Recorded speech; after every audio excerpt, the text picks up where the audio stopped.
Atlantic now because we're going to look at one of the most famous shipwrecks of all time, the focus of all those documentaries and Hollywood movies. But there's one version of Titanic we have never seen until this morning. That's right, experts have used special technology to map the entire ship on the ocean floor and create its digital twin, and our science editor Rebecca Morell has been given exclusive access to the project nearly 4,000 meters down in the murky depths of the Atlantic. The Titanic, it's so huge that in the gloom cameras can only ever show us tantalizing snapshots of the decaying ship, never the whole thing. But now a new project has revealed the wreck as it's never been seen before. There aren't many places big enough for the wreck of the Titanic, but this is one of them, the stadium where the 2012 London Olympics was held. A full-sized scan of the wreck has been captured, and to appreciate its scale, we've superimposed it in the stadium. The Titanic was simply colossal, and this 3D scan reveals the wreck in its entirety for the first time. We have an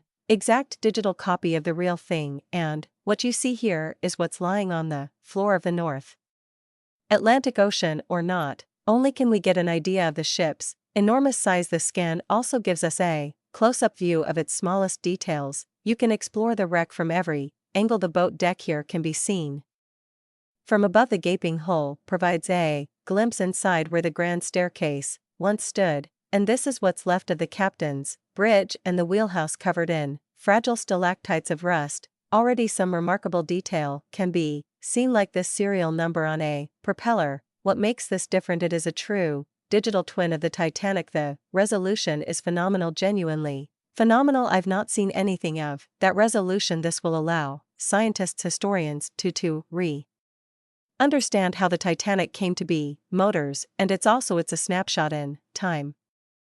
The Titanic was scanned last summer. Submersibles were deployed remotely, controlled from the ship. They traveled the length and breadth of the wreck back and forth. 700,000 images were taken from every angle to build up an exact 3D reconstruction. The wreck is in two parts. The bow is still instantly recognizable more than 100 years after it sank 800 meters away. The stern, though, is a chaotic mess of metal. It collapsed as it corkscrewed into the sea floor. In the surrounding debris field, items are scattered: ornate metalwork, unopened champagne bottles, and personal possessions. 2 dozens of shoes resting on the sediment. Despite how extensively the Titanic has been explored, there are still many fundamental questions. The hope is this scan could provide answers. We really don't understand the character of the collision with the iceberg. We don't even know if she hit it along the starboard side as shown in all the movies. She might have grounded on the iceberg, and his photogrammetry model is one of the first major steps to driving the Titanic story toward evidence-based research and not speculation. The sea is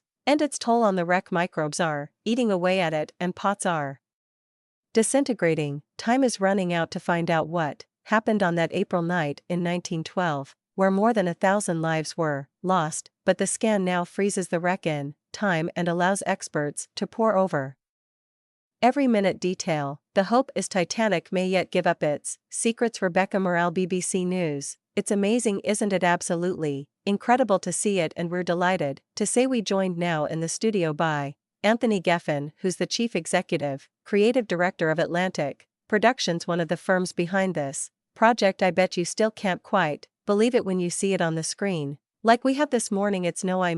This is the first time it's been revealed, and it's been a long time coming, a huge amount of work, but it's amazing to actually see it now, and the details is phenomenal.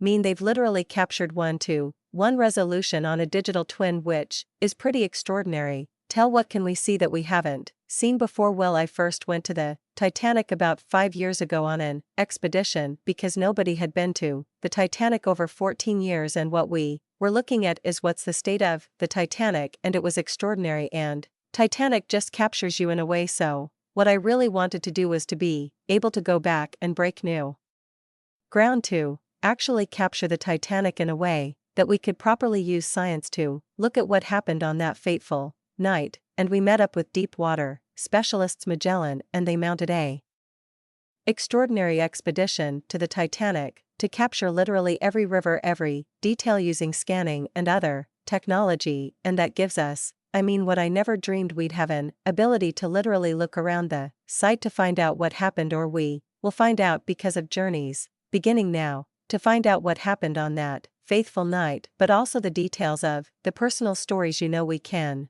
actually tell from the wreck. We can see personal details and tell personal stories, which is really important, isn't it? Because I think sometimes we get fascinated, obsessed with the structure of the understandably phenomenal achievement to build and then lose, but it's all about the people. It is all about the people, and just a couple of examples of what the scientists are already coming and what's coming out of the wreck. We can go to Boiler Room 1, and Park Stevenson, the one of the Titanic experts, has worked out that when it actually imploded at the top of the boiler room, and so it was a light when it into the water, so we now know that boiler room was the boiler room, and who's in it, who were keeping the lights on, that allowed so many people to escape the Titanic. What a personal personal moment that is, and then because that's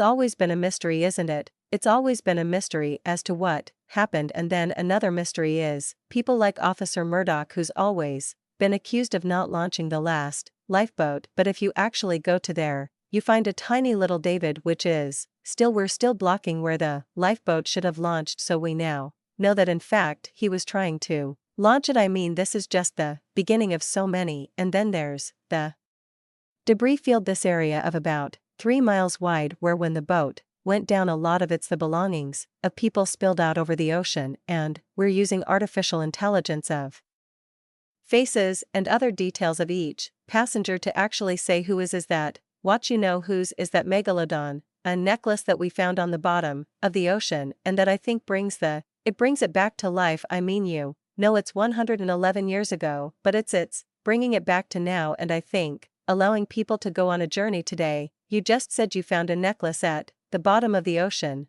It's not that one, is it? No, it's not. We haven't yet, Father, but you've got to understand this is masses of data, and the experts are only just beginning to define extra detail. We found a cherub that was inside the main staircase area.